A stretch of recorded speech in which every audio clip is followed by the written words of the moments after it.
الملك ان شاء الله، ولنا زياره قريبه للمغرب ان شاء الله عشان نغطي اماكن السياحيه اللي هناك.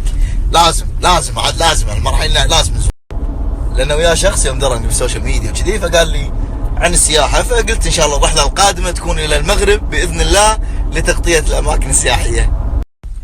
في شيء غريب، كل ربع قالوا ابني وياك نغطي السياحه. ايش تبون؟ لا اخوي انا ما احب اسافر تغطيه الاماكن السياحيه الا بروحي. لما قلت لكم امشي وياي امريكا والله بعيده، ابو خالد شو يودينا، واللي يقول لي عيالي واللي الحين كلهم يلا ابني وياك نغطي الاماكن السياحيه ماكو. بس شهاده حق تنقال، يعني الملك متواضع بشكل خيالي، يعني الله يهني شعبه فيه، متواضع ما شاء الله.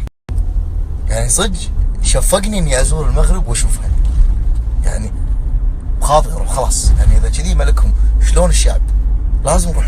نروح هناك شي تحشتك بالزف،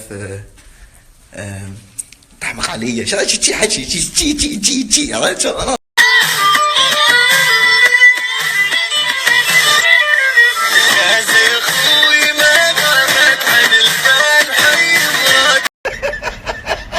والله شلي لو سمحت سوي حق ري بلوك، زين انا مو لاحقه، تقول لي هو لاحقك، هذا نكه دوره سوي بلوك.